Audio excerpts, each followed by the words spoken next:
गपोड़ी बहू। उमा जी की बहू पिंकी को गप्पे मारने की बहुत आदत थी। वो जब भी किसी के बारे में बातें करती तो बड़े बड़े गप्पे फेंका करती। आसपास के सब लोगों को पता था कि पिंकी बहुत बड़ी गपोड़ी बाज है। लोग उसकी बात पर विश्वास नहीं किया करते थे, लेकिन हाँ, उसकी बातें सुन सुन कर हंसते बहुत थे। अरे बहू, पड़ोस वाली शर्मा जी है ना, उनकी बेटी का जन्मदिन है, तुम भी चली जाना। ठीक है मम्मी जी, ये तो बता दो गिफ्ट में लेकर क्या जाना है? अरे लेकर क्या जाना है, 250 का लिफाफा दे देना, बस काफी है। अरे मम्मी जी, अच्छा लगेगा क्या? पड़ोसी है हमारे, हमें कुछ बड़ा लेकर जाना चाहिए। अरे बहू, इतना काफी है। जानती हैं आप, मेरे मायके में जब पड़ोस में किसी की बर्थडे होती थी ना, तो मम्मी कुछ ना कुछ गोल्ड का ही देकर भेजती थी। पड़ोसी के बर्थडे में सोना? ऐसी बातें करती हो। और नहीं तो क्या, आपकी तरह थोड़ी ना लिफाफा पकड़ा दिया। पिंकी शर्मा जी की बेटी के जन्मदिन में चली जाती है। अरे आज तो बड़ी सुंदर लग रही हो साड़ी में। जी मैं तो लहंगा पहनकर आने वाली थी, मम्मी जी नहीं मानी। अरे बेटा, बर्थडे पार्टी में तो साड़ी चल जाती है, मेरा मतलब कोई शादी थोड़ी ना है। कैसी बात कर रही हैं आप आंटी जी? मेरे मायके में तो छोटे छोटे फंक्शन में हम लोग लहंगा बनवा देते बुटीक से, डिजाइन करवा कर। चाहे पड़ोस में किसी का जन्मदिन हो, मेरी मम्मी हमेशा बुटीक से नया लहंगा डिजाइन करवाती थी। मैंने तो ऐसा कहीं नहीं देखा। ये तो तुमने आज बड़े कमाल की बात बताई। अरे जाने दीजिए, कोई बात नहीं। और बताइए, आपकी बेटी नजर नहीं आ रही? अरे भाभी, मैं यहाँ हूँ। ये देखिए मेरा ड्रेस कैसा लग रहा है? ठीक ही है, मतलब बर्थडे के हिसाब से थोड़ा हल्का है ना। अरे भाभी, इतना सुंदर गाउन पहना है मैंने। मैं ना शादी से पहले अपने बर्थडे पर हमेशा जरी वाला लहंगा पहना करती थी। यही मैं तुम्हारी मम्मी को भी बता रही थी। इसके बाद केक काटने का प्रोग्राम शुरू होता है। सब लोग इकट्ठे हो जाते हैं। शर्मा जी की बेटी का केक देखकर पिंकी से रहा नहीं जाता। उसके अंदर का गपोड़ी बाज बाहर निकल कर आ जाता है। अरे इतना छोटा सा केक! अरे बेटा, मेहमानों के हिसाब से ही है, जितने लोग इतना बड़ा केक। आंटी जी, कम से कम 4 या 5 मंजिल वाला केक तो बनाना चाहिए था। आपकी बेटी का बर्थडे रोज रोज थोड़ी ना आता है। मेरे बर्थडे पर हमेशा पापा 4 केक बनवाते थे।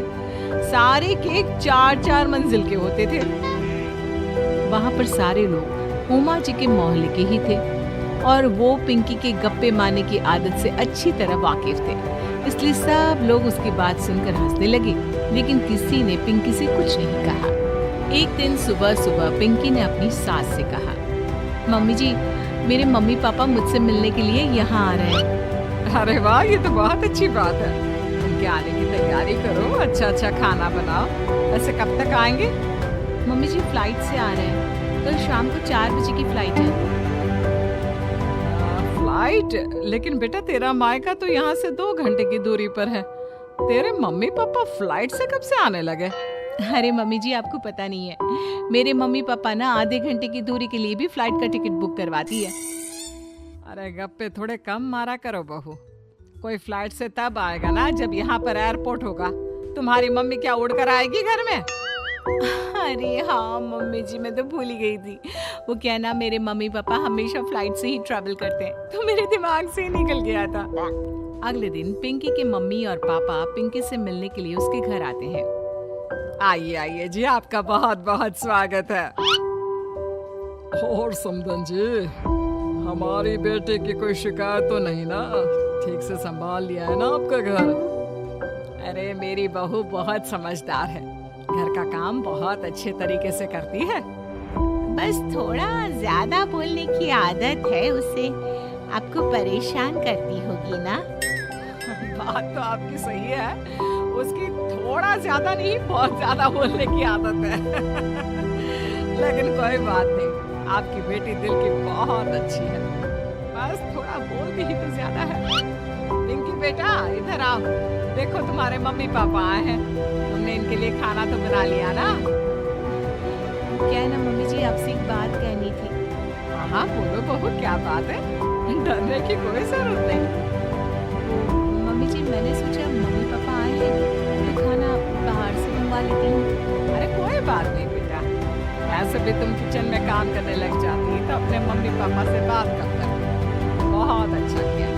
अब तुम अपने मम्मी पापा के साथ बैठकर आराम से बात करो, मैं अंदर जाती हूँ। शाम का वक्त जैसे ही दरवाजे पर जी 3-4 लोग हाथों में खाने के बहुत सारे पैकेट लेकर उमा जी के घर पहुंच गए। अरे भाई कौन है आप लोग, लगता है गलत पते पर आ गए। नहीं नहीं माँ जी, हम तो खाने का ऑर्डर डिलीवर करने आए हैं, यहीं से बुकिंग मिली थी। अरे नहीं नहीं, आपको कोई गलत फहमी हुई है, हमारे यहाँ तो 2 ही मेहमान आए हैं। आपके हाथ के पैकेट देखकर लगता है इसमें 50 लोगों का खाना है। माँ जी, आपने सही समझा, खाना तो इसमें 50 लोगों का ही है, क्योंकि हमें ऑर्डर यहीं से 50 लोगों का मिला है। अरे लेकिन इतना सारा खाना, कहीं मेरी बहू ने अपनी गप मारने की आदत के चलते ऐसा तो नहीं कर दिया।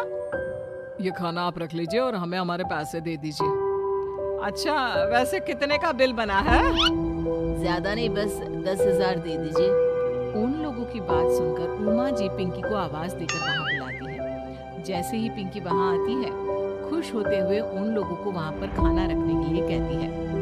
अरे इतना सारा खाना क्यों मंगवाया बहू? अरे मम्मी जी, मैंने आपको बताया तो था, मम्मी पापा आए हैं तो मैं खाना बाहर से मंगवा रही हूँ। ये बात सही है बेटा, लेकिन 2 लोगों के लिए 50 लोगों का खाना? अरे मम्मी जी, कुछ कम पड़ जाए तो अच्छा थोड़ी ना लगता है, और मेरे मायके में तो ऐसा ही होता है, एक्स्ट्रा खाना मंगवाते हैं हम लोग।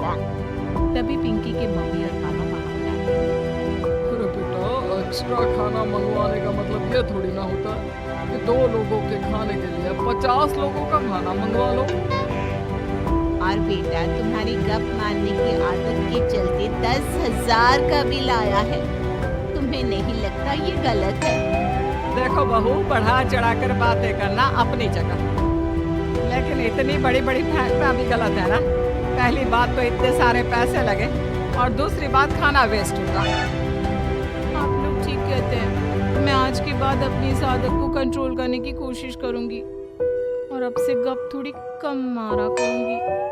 पिंकी की बात सुनकर सब लोग हंसने लगे।